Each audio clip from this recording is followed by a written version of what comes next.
tudo bem? Estamos começando mais um episódio do Podcast Max, o podcast da Inset Max, que hoje vai falar sobre aranhas, escorpiões e todos os conceitos envolvidos por trás dessas pragas, desses aracnídeos. Estou aqui com o nosso gerente geral, Marcos Takiak. Tudo bem, Marcos? Olá, tudo bom, Letícia? Como é que você tá? Tudo certo, Então Marcos. tá bom. Estamos aqui também com uma convidada especial, né? Faça as honras. Pois é, a Cibele é a nossa convidada de hoje. A Cibele já é de casa, né?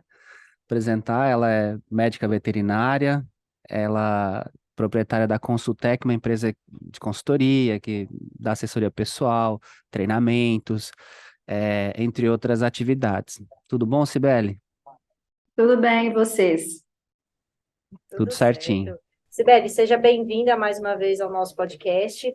E já entrando, né, no nosso tema, a gente sabe que os acidentes aí envolvendo aranhas, escorpiões, têm aumentado muito ultimamente, né? E mesmo com Sim. tanta informação dessas notícias, ainda existem as fake news, né? Que, infelizmente. E então, Sibeli, eu queria que você começasse a falar para a gente por que é tão importante, antes de tudo, conhecer a biologia dessas pragas. Sim. Então, o conhecimento, ele é a chave, né, para o sucesso de um bom controle de pragas. O nosso foco aqui hoje é aranhas e escorpiões, mas ter o conhecimento da biologia, do comportamento, é fundamental, né, para se controlar qualquer praga. E por quê, né? Isso tem uma influência direta nas ações que serão tomadas no controle. E os escorpiões, principalmente, né, eles têm muitas particularidades anatômicas, né, e comportamentais que a gente precisa conhecer bem para realizar esse controle de forma adequada, né? Então, assim, eu vou citar algumas anatômicas, primeiramente, né, que seria ele tem uma estrutura sensorial, né, ventralmente, que é o pente. E o pente, ele tem quimiorreceptores, ou seja, quando o controlador de pragas utiliza um produto que tem uma ação irritante, ele consegue perceber esse produto no ambiente, né? E ele eleva o corpo, a gente fala, né, que ele anda em salto ou chama de pé de bailarina, e ele sai daquele local, né? E isso pode provocar também uma irritação, né? Gera uma situação de estresse nele e pode fazer com que ele cause acidentes, né? Com que ele venha a picar. Então, o controlador ele tem que ter esse conhecimento para escolher o produto correto para evitar acidentes, né? Porque senão ele acaba aumentando a chance de acidente naquele ambiente. Lembrando que hoje a maioria dos casos que nós atendemos de controle, né, são em áreas internas, onde você tem pessoas, onde você tem crianças, idosos, né? Então tem que tomar muito cuidado. Além dos pentes, eles têm pelos sensoriais espalhados pelo corpo, né? Em alguns locais eles têm pelos também quimiorreceptores. É interessante que até nas quelíceras, né, que são aquelas estruturas que eles utilizam para apreender, triturar, na verdade, triturar a presa, né, porque ele usa os pedipalpos para apreender a presa, assim como as aranhas também. E nas quelíceras dos escorpiões, eles têm pelos que têm os quimiorreceptores. E a gente tem que lembrar de um comportamento interessante que ele tem, que é de se limpar, né? Então, quando ele identifica esse produto com essa ação irritante, ele tenta se livrar desse produto se limpando. E essa é uma via, né, importante de intoxicação. Então, essa parte anatômica, ela é muito importante para a escolha do princípio ativo adequado. Além disso, tem a parte também comportamental, né, que complementa isso aí, que seria os hábitos, né, que ele tem.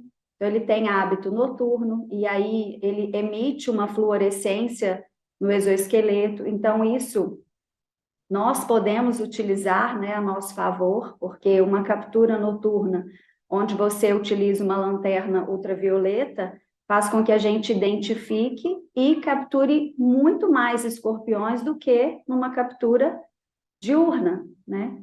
E ele também tem um corpo achatado, né, e muita flexibilidade de pé de palpos, de cauda, que permite a ele esconder em diversos locais. E então, quando o controlador de pragas ele vai realizar um controle, ele tem que procurar os escorpiões nesses locais de esconderijo, né? Que são os locais que serão tratados. Legal, deixa eu só fazer um adendo aqui. Esses dias eu estava lendo um livro sobre o comportamento do consumidor. E ele falava muito sobre essa questão de fake news, né? Que a gente acaba acreditando, obviamente que se for do nosso interesse, ou assim, ou o que a gente imagina que é correto, a gente acaba acreditando em muitas fake news. Por exemplo, assim, digamos que é alguma coisa relacionada à política, né? Então eu tenho um posicionamento mais de esquerda ou de direita. Se lançarem uma informação negativa sobre a esquerda e eu sou de esquerda, eu no primeiro momento eu não acredito. E o vice-versa, né? Então a gente tá muito assim sujeito a essas fake news. Por quê? Porque a gente interpreta conforme informações e conforme situações que a gente foi vivenciando ao longo da nossa vida, né? Então a gente tem a tendência de acreditar em fake news que nos interessa, entre aspas, né? Ou que vão de encontro com algum pensamento que a gente já tem. E aí, em paralelo a isso, também tem aquela frase que é muito verdadeira, né? Que é uma mentira contada várias vezes pode se tornar uma verdade. Então a gente enfrenta isso todo dia, né, Cibele, em relação ao controle de escorpiões principalmente. Ou seja, uma série de informações que foram sendo plantadas, que eu diria que na época que começou não se chamava nem fake news, agora ultimamente que a gente tem esse negócio da fake news por causa da digitalização, né? E a gente tem que combater isso. A única forma de combater isso é com conhecimento, com veracidade, com aspectos científicos, mas algo assim de paciência, né, Cibele? Sim. É muito frequente, né, essa questão de mitos e lendas, os fake news que aparecem, e a gente está aí a todo tempo esclarecendo, né, e ainda as pessoas continuam afirmando como se aquilo fosse uma verdade, né, a questão do cometer o suicídio, que a gente fala tanto, né, e às vezes parece que não adianta muito. A questão do controle químico, né, da existência dele, da eficácia dele, a gente fica aí batendo nessa tecla, mas realmente eu concordo com você, o conhecimento ele é o caminho para a gente buscar, né, a verdade sobre os escorpiões. Então ainda tem muito a se descobrir, né?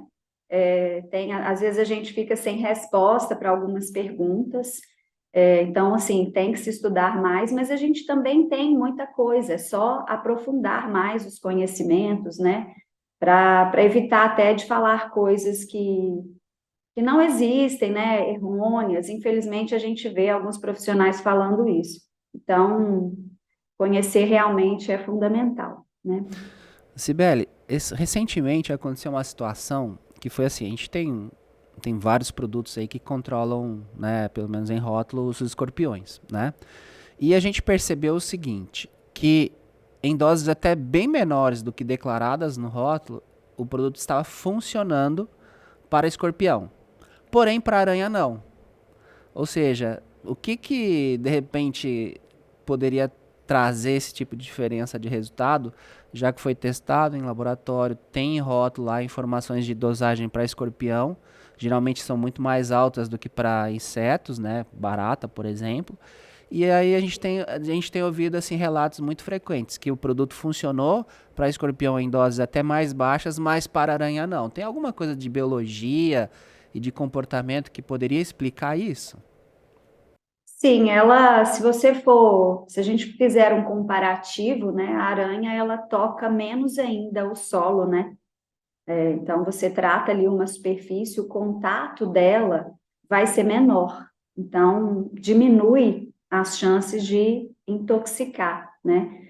Então, acredito que seria aí uma das causas. O escorpião, por mais que ele tenha, né, as estruturas anatômicas que vão perceber o produto, como eu expliquei, esse comportamento, ele ainda toca, né, ele fica em contato, melhor dizendo, ali com o solo por um tempo que permite essa intoxicação, né, e a penetração do produto por algumas vias. Tem até um trabalho interessantíssimo que foi feito com o Títio Serrulatos, numa observação dele, né, do comportamento em 110 horas.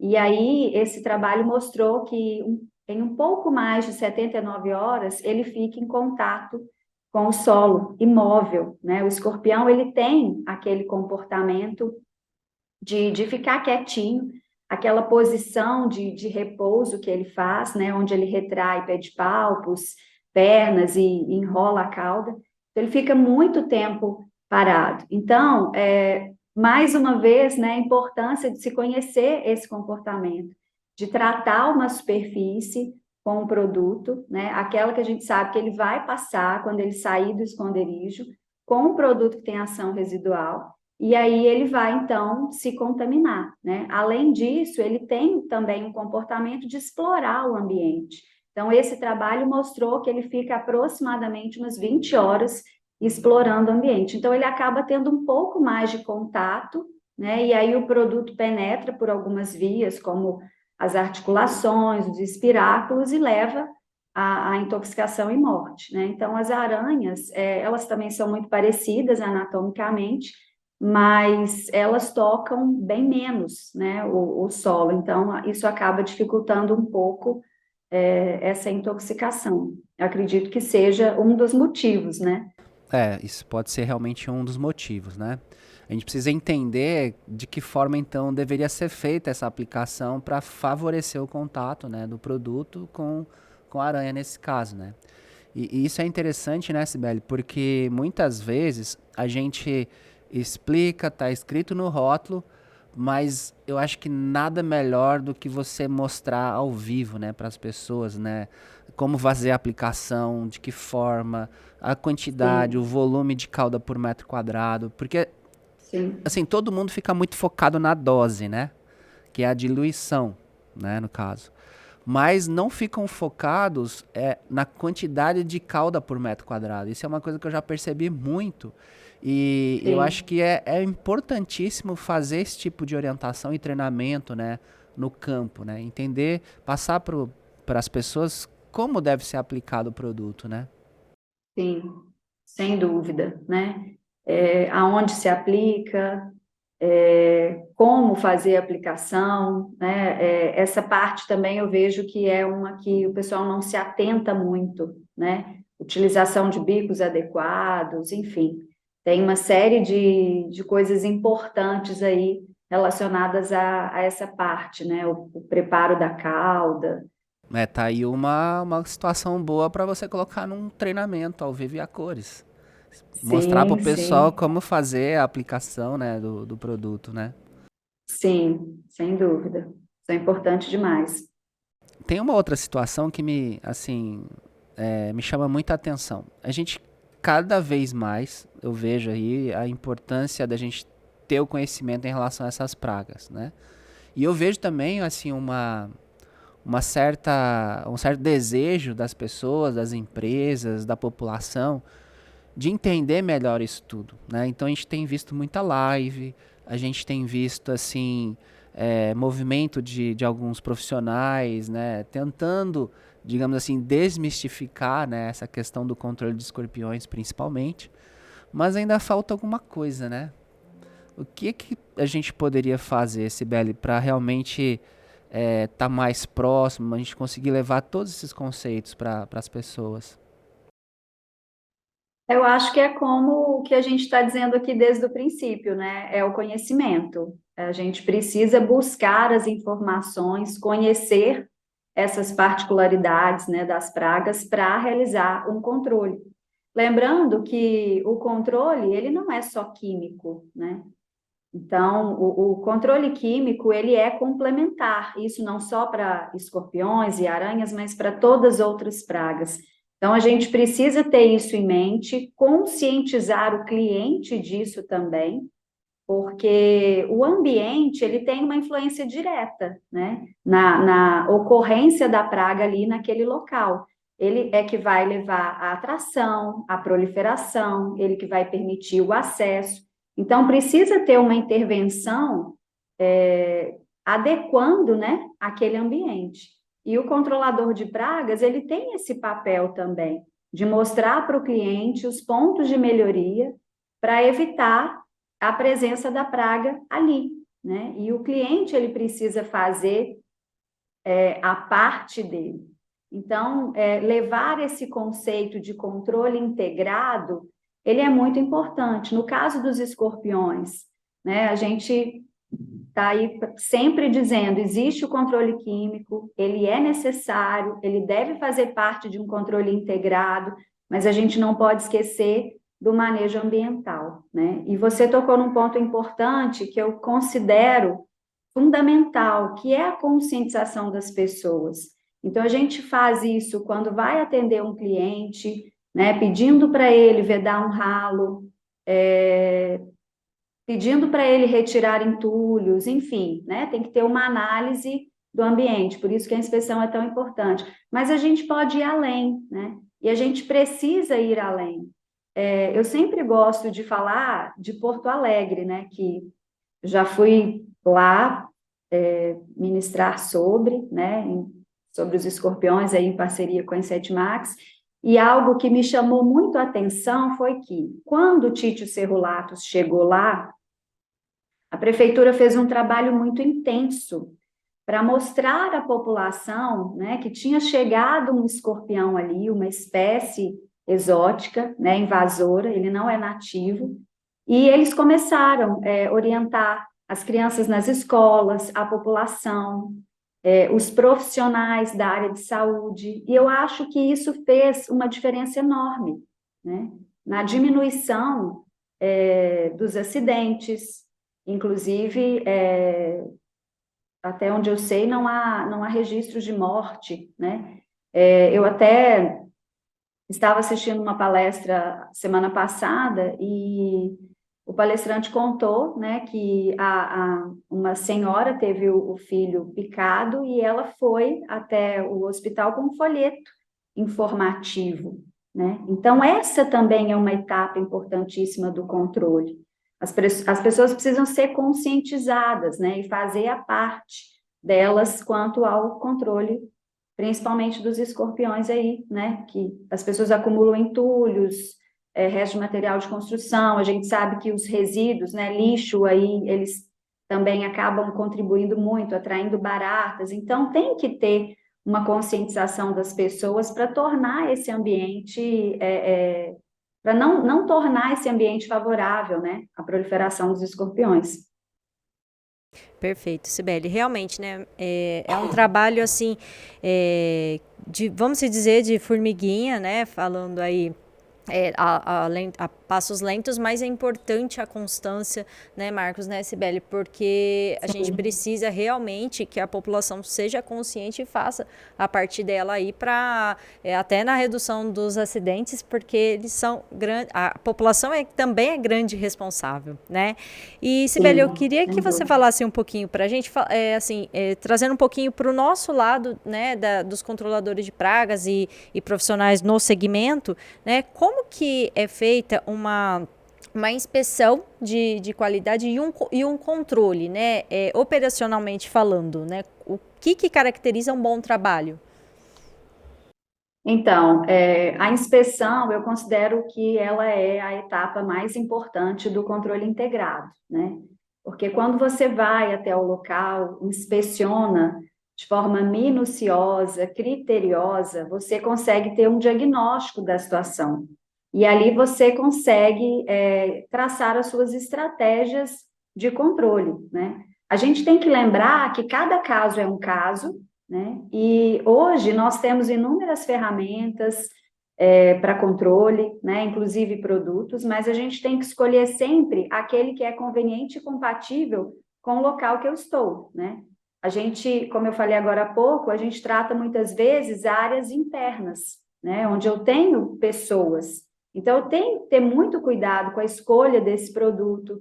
Eu não posso esquecer do período de reentrada, né? Se eu tenho ali crianças, animais domésticos, uma informação que eu sempre passo, né? Quando você vai realizar um controle de pragas, verifique na sua cidade onde tem um hospital que tenha o soro, né? Porque você deve deixar essa informação com o seu cliente. Infelizmente, o escorpião pode sair após o tratamento, assim como qualquer outra praga, né? E pode causar acidente, mesmo você tendo cuidado na escolha do princípio ativo, né, da formulação adequada. Então, muitas vezes a inspeção, ela acaba sendo uma investigação. A gente tem que pensar sempre na causa, né? Então, por onde esses escorpiões estão acessando, a gente tem que avaliar, porque eles têm várias formas de acesso, onde eles escondem, né? Eles gostam de locais escuros e úmidos, esses são os pontos que serão tratados. Então, quanto mais tempo você dispor ali para uma inspeção bem minuciosa, mais eficaz vai ser esse tratamento, né? E quanto ao tratamento químico, como eu falei, né? Nós temos hoje, como o Marcos falou também, vários produtos registrados, né, com indicação, mas nem todos são adequados para controle, né, de aracnídeos. Então, é escolher bem o princípio ativo, a gente também deve priorizar as formulações que tenham ação residual, né, para tratar esse ambiente, e quando ele resolver ali sair do esconderijo, ele se contaminar. Então, a gente tem técnicas de pulverização que vão ser utilizadas nesse ambiente, polvilhamento também, né, porque ele pode entrar pela rede elétrica, então seria uma forma de fazer esse tratamento. E lembrar do controle integrado, né, tem que ter a intervenção no ambiente também. Recentemente eu fiquei preocupado, sabe, Sibeli, porque eu fui ao mercado e aí eu vi um aerosol lá com a imagem de um escorpião, ou seja, ele conseguiu registro para escorpião, um aerosol, aí você olha a formulação do produto, só de princípios ativos extremamente irritantes, né? E aí isso realmente me preocupou bastante, porque tudo aquilo que a gente está falando aqui, né, do ponto de vista de biologia, de comportamento, vai de encontro no sentido contrário, né, ao que está sendo vendido nos mercados. Aí isso realmente me preocupou, né, porque tecnicamente falando não é adequado o uso de um aerosol, e acho que em primeiro lugar, ainda mais com os princípios ativos extremamente irritantes, piretróides, assim, bastante agressivos nesse sentido, né? Sim, é como a Letícia falou, né? E eu também sempre falo. O nosso trabalho é de formiguinha. A gente vai plantando uma sementinha aqui, outra ali, né? Para ela dar frutos mais à frente. E a gente está sempre falando e repetindo. Infelizmente, acho que não tem como deixar de ser assim, né?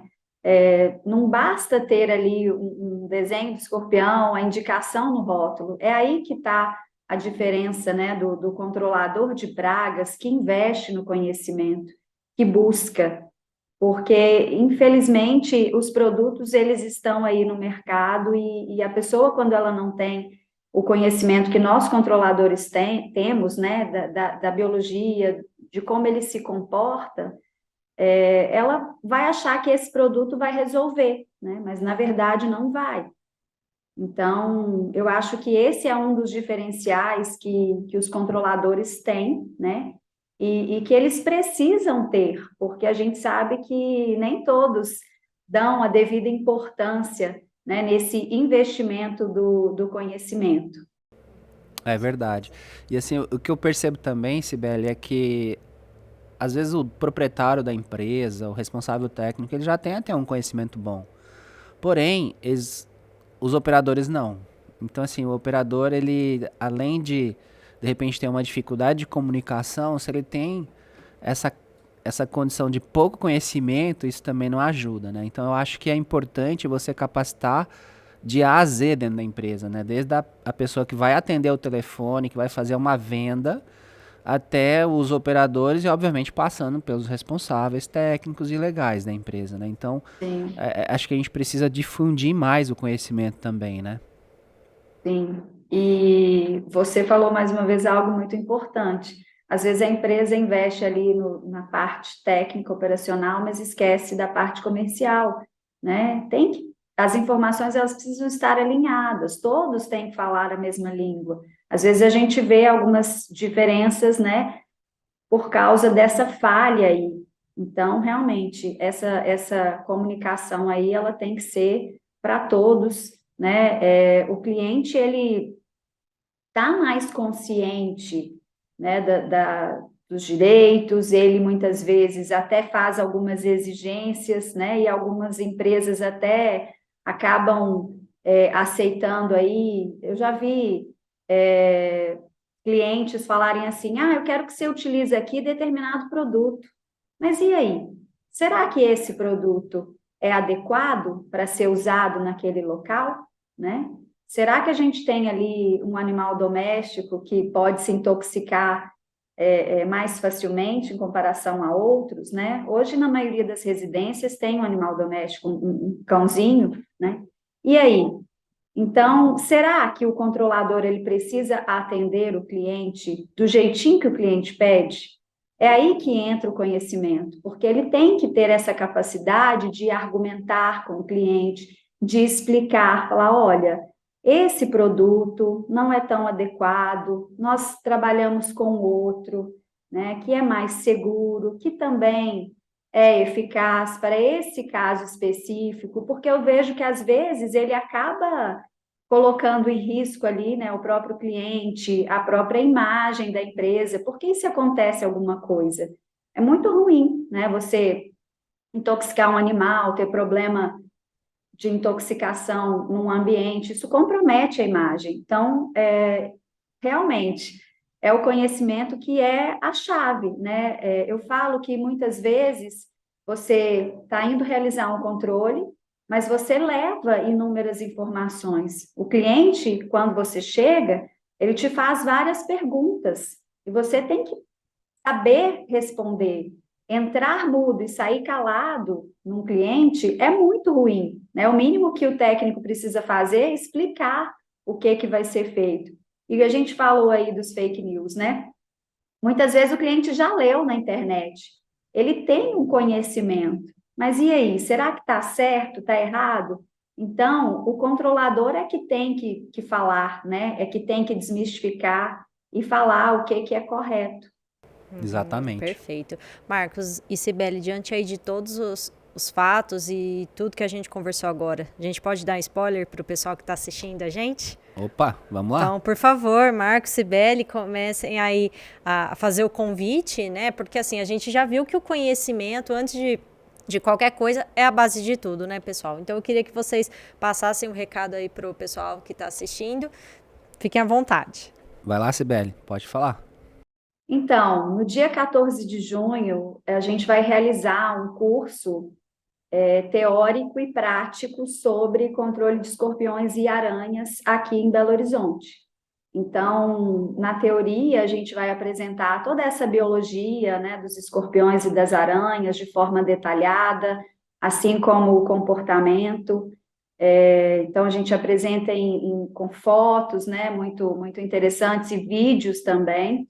E a parte do controle também, de forma bem detalhada, passando por todas as etapas de controle integrado, tá? Com ênfase no controle químico, né? Que é a parte aí, não posso dizer que mais nos interessa, porque eu considero as outras também muito importantes, né? Mas essa que a gente precisa dar mais ênfase, até mesmo para desmistificar aí, né? Essas questões de que não existe o controle. Então, nós vamos falar das melhores técnicas de aplicação, da escolha, né, dos melhores princípios ativos e formulações para o tratamento das aranhas e dos escorpiões, e na parte prática, nós vamos poder, né, observar os escorpiões e as aranhas. A gente leva eles, né, vivos e mortos, conservados em álcool. Então, vocês vão poder observar, o pessoal, né, vai poder observar em microscópio as estruturas anatômicas, né, que eu citei, que são importantes para o controle. A gente vai mostrar todos esses escorpiões e aranhas de importância médica, na verdade, os principais, né, porque o número aí é grande, a gente não consegue levar todos, mas a gente vai dar ênfase aos principais. A gente vai mostrar a fluorescência, mostrar como realizar a captura. Então, é um curso muito interessante que vai trazer aí inúmeros conhecimentos que são importantíssimos para o dia a dia do controlador de pragas. Imperdível, né, Marcos? Esse é totalmente imperdível. Eu vou estar lá também prestigiando, né? E entendendo cada vez mais, porque eu nunca tive uma aula prática sobre escorpiões e aranhas. Eu nunca tive. Então, acho que é uma oportunidade muito grande. Eu vejo nos grupos, o pessoal sempre coloca lá fotos. Ah, mas que bicho que é esse, né? Assim, coisas esdrúxulas às vezes até, né? Mas eles têm muita dificuldade para identificar qual é a espécie de escorpião. De aranha, então, meu Deus do céu. A maioria não sabe.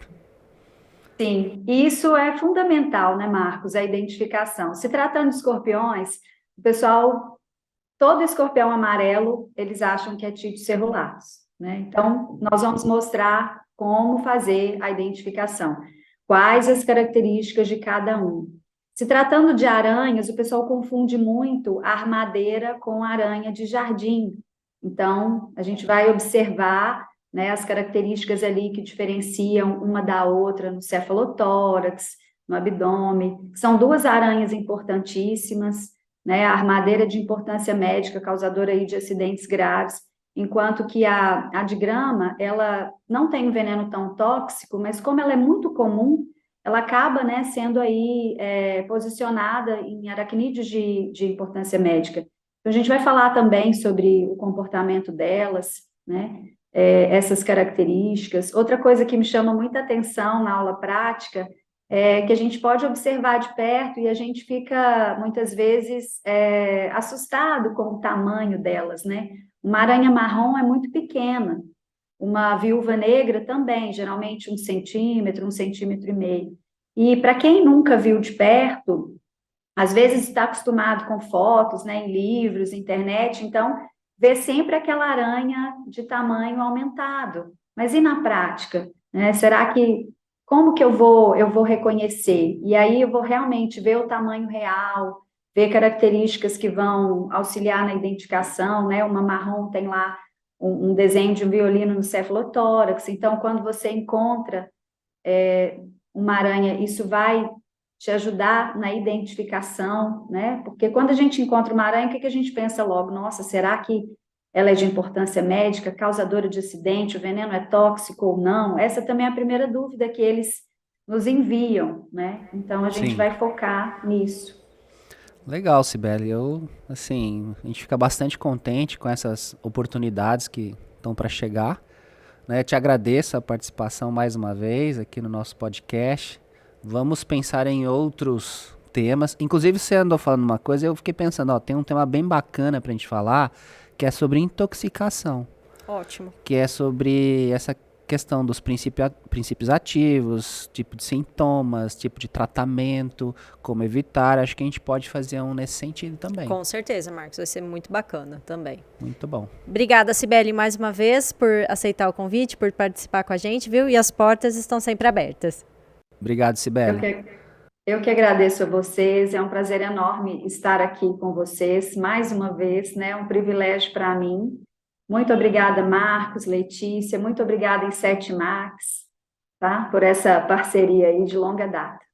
Imagina, brigadão. Tchau, tchau, Cibele. Tamo junto, Cibele. Tchau, até breve. Tchau, tchau, gente.